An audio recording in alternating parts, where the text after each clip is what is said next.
네, 안녕하세요. 경매 멘토입니다. 오늘은 그 서울시 은평구에 있는 다세대 주택 물건을 가지고 왔는데요. 오늘은 저기 재개발 구역에 가능성이 있는 지역 또는 재개발 구역에 있는 그 물건에 대해서 관심이 있으신 분들은 오늘 영상 보시면 많이 도움이 될 것 같아요.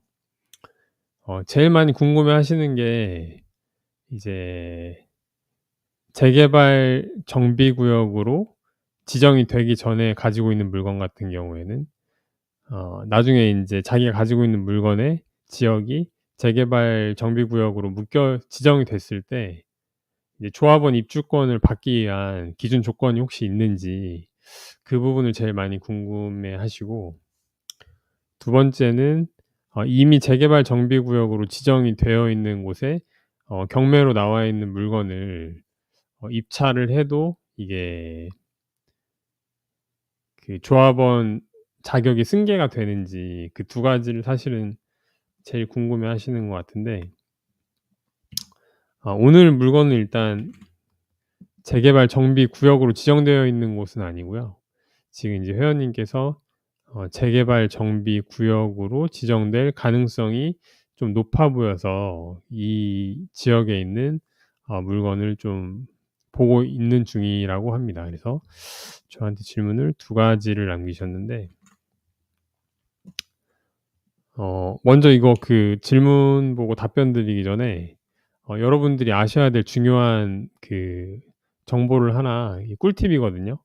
하나 공유를 해 드리겠습니다. 뭐냐면 요즘에는 그 다세대 주택에 전세로 들어가도 다 LH에서 그 대출 받아서 요즘에는 전세로 들어가잖아요, 그 임차인분들께서. 근데 인제 이런 그 LH 대출을 받은 물건이 경매로 넘어갔을 경우에 간혹 가다가 이런 경우가 있습니다. 이 주택도시보증공사가 이제 받아야 될 보증금이 있는데 이런 확약서를 제출을 해서 그 낙찰자로 하여금 인수되는 보증금에 대한 부담금 없이 그냥 인제 진행을 하는 물건이 있습니다. 한번 볼까요? 이게 무슨 말이냐면, 여러분들도 간혹 이제 경매 물건 검색하다 보시면 이런 물건을 만나실 거예요. 매각 물건 명세서에 그 비고란에 보시면 보통 명시가 돼 있거든요. 인터넷 속도가 쪼끔 느리네요. 예, 볼게요. 이렇게 매각 물건 명세서에 보시면 이 점유자 현황에 인제 임차권을 LH가 승계를 받았고요.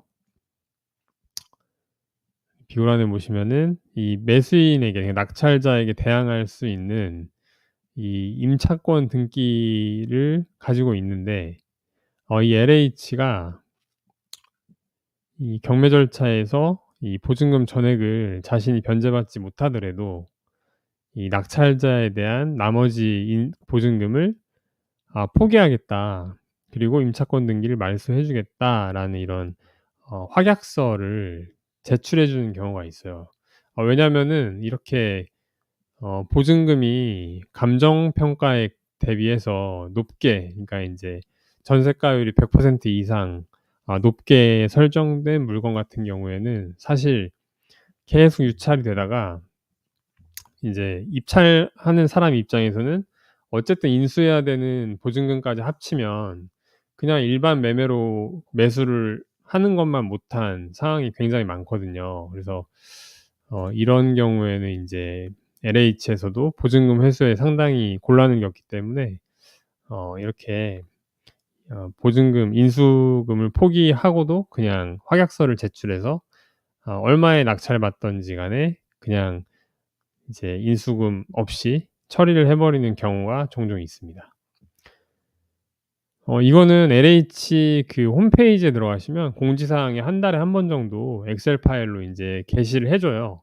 그런 리스트들에 대해서, 그런 인제 확약서를 작성해 주는 물건들을 정리를 해 가지고 한 달에 한 번 정도는 공지를 해 주니까 관심 있으신 분들은 LH 홈페이지 들어가셔 가지고 주기적으로 확인을 하시는 것도 좋은 방법일 것 같습니다.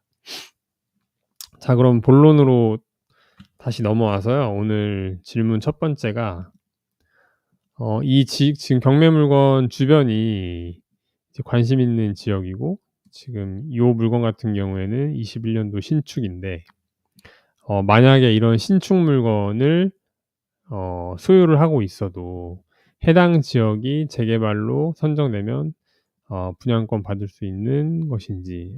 이거는 아주 좀 너무 당연한 얘기를 해 주셨는데, 받을 수 있죠.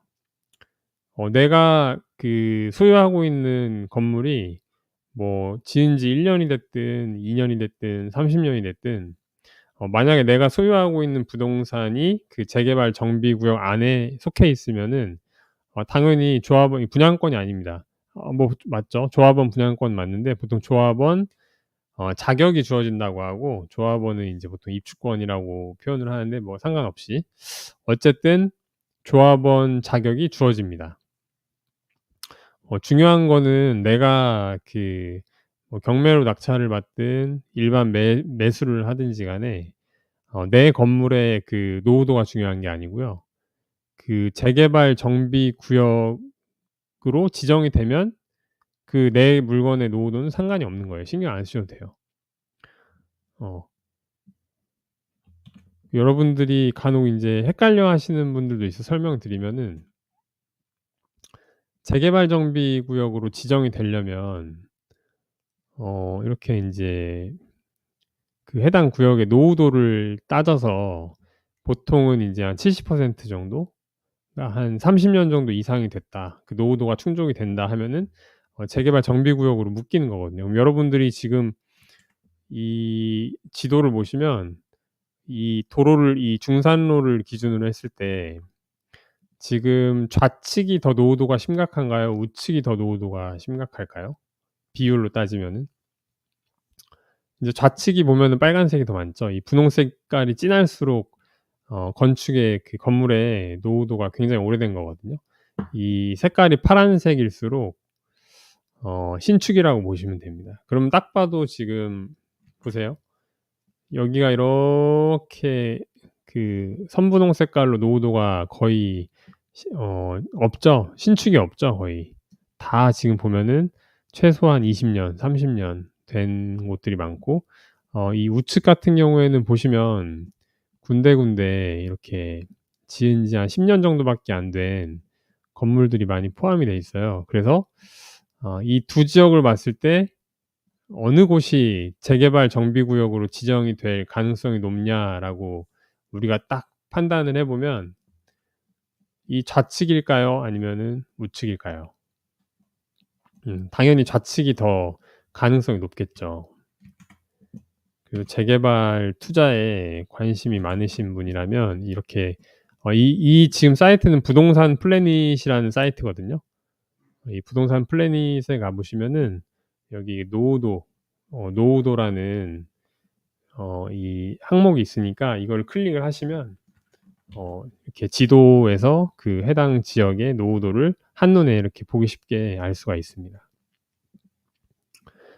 그래서 보시면은 여기 지금 이미 아까 보셨던 이 좌측 구역 같은 경우에는 재개발 정비 구역으로 이미 지정이 돼 있는 곳이에요, 사실은. 음. 근데 지금 우리 회원님이 보신 곳은 이 세전력 오른쪽 아래 요쪽 일대거든요. 요쪽 일대인데, 지금 이 아까 보셨던 좌측이 증산 5 구역이고요. 어 관리처분 인가까지 지금 진행이 됐네요. 그다음 지금 그 회원님이 보신 물건은 여기예요, 여기. 8 평짜리 2.6억, 현재 어 입찰 보증금 유찰이 돼서 2.6억에 진행이 되고 있는 이 오피스텔이고요. 보시면은 오른쪽은 쪼끔 아직까지 노후도가 대충 봤을 때 물론 정확한 거는 계산을 해 봐야겠지만 아직까지는 쪼끔 더 시간이 걸릴 것으로 판단이 됩니다. 그래서 어쨌든 중요한 것은 내가 가지고 있는 물건의 노후도가 아니라 이미 그 해당 구역이, 내가 가지고 있는 물건에 있는 속해 있는 그 구역이 재개발 정비 구역으로 지정이 되면 내가 가지고 있는 물건의 노후도랑은 상관이 없이 다 똑같이 조합원 입주권이 주어진다라고 이렇게 아시면 될 것 같아요. 두 번째 질문은 재개발을 진행할 때 조합원 입주권을 받을 수 있는, 조합원의 자격을 받을 수 있는 그런 최소한의 평수가 있는지를 질문을 주셨는데, 이게 부동산은 상관이 없거든요. 그러니까 건물 같은 경우에는 그게 뭐 3 평이 됐든 10 평이 됐든 아니면 그 연면적이 100 제곱미터가 넘어가는 다가구 주택이 됐든 그거는 평수는 상관이 없고요. 똑같이 1 주택에 그 입주권이 하나가 나옵니다. 다만 인제 2023 년도에 인제 법이 변경이 돼 가지고 도정법이 개정이 돼 가지고 내가 인제 그 재개발 정비구역에 한 세대가 그 물건을 여러 개 소유를 하고 있어도 2023년 이전에는 이제 그 입주권이 각각 여러 개가 인제 주어졌거든요. 근데 이 도정법이 개정되고 나서는 이제 같은 정비구역 안에 여러 가지 부동산을 여러 개 소유를 하고 있어도 어 입주권은 하나만 나옵니다. 이제 뭐 평수가 크거나 아니면 간평가가 엄청 이제 크거나 이럴 경우에는 뭐 이제 1+1 으로 해서 분양권을 뭐 이렇게 소형 평수를 하나 더 받을 수 있는 그런 인제 경우도 있기는 한데, 그냥 평수와 상관없이 무조건 입주권은 주어진다. 다만 건물은 상관이 없어요. 건물은 상관이 없는데 토지 같은 경우는 평수가 그 있어요, 기준이. 그 서울 같은 경우에는 이제 최소 20평 이상이 돼야, 이건 토지를 말씀드리는 거예요. 건물은 상관이 없고.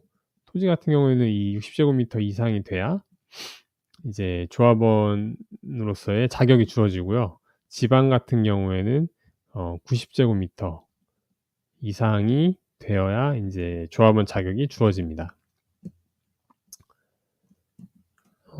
그리고 참고로 건물도 잘 보셔야 돼요. 그럴 일이 거의 없긴 한데, 이제 재개발 정비구역 같은 경우에는 노후도가 워낙에 오래됐다 보니까 보통 30년 이상이 인제 대부분이다 보니까 그 위반 건축물이 사실 되게 많거든요.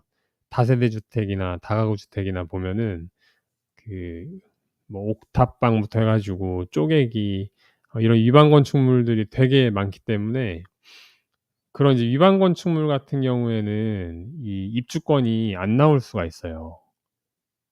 그래서 그거는 이제 쪼끔 리스크가 있기 때문에 이제 잘 알아보시고 이제 하시는 게 좋습니다. 음. 자, 그래서 오늘은 총 3 가지에 대해서 알아봤는데요. 첫 번째는 제가 알려드렸던 꿀팁, 어 매각 물건 명세서에 비고란에 LH의 그 인수금에 대한 포기를 진행하는 확약서가 제출되어 있다면 낙찰자가 얼마의 낙찰을 받든지 간에 그 보증금, 나머지 보증금에 대해서는 인수하지 않아도 된다. 그래서 이런 물건들을 잘 찾아보시면 아주 좋은 물건들 저렴하게 낙찰받을 수 있는 기회가 생길 수 있으니까 꼭 이 부분 잘 기억해 두셨다가 물건 검색하실 때 활용하셨으면 좋겠고요. 그다음에 두 가지 재개발 정비구역 관련해 가지고 입주권이 주어지는지 안 주어지는지에 대한 그 건축물의 노후도의 기준 설명드렸고, 그다음에 조합원 입주권을 받을 수 있는 조합원 자격이 주어지는 최소 평수에 대해서 말씀을 드렸습니다. 오늘 영상도 도움이 되셨으면 좋겠고요. 제가 지금 유튜브 시작한 지 얼마 안 돼서 아마 인제 댓글로 많이 그 신청이 거의 없으신 것 같긴 한데, 제가 제 영상 보시고 이제 경매 권리 분석, 물건 분석하시다가 쪼금 막히시거나 아니면은 뭐 어려운 부분이 있으시면 댓글로 해당 사건 번호 남겨 주시고 질문하시면 제가 그 부분에 대해서 가장 먼저 댓글 다신 분에 대해서는 제가 음 권리 분석, 물건 분석을 도와드리고 있거든요. 그래서 관심 있으신 분은 어 댓글 남겨주시면은 제가 도움 드리도록 이렇게 하겠습니다. 네, 오늘 영상도 끝까지 시청해 주셔서 감사드리고요. 다음에도 좋은 내용으로 찾아뵙겠습니다. 감사합니다.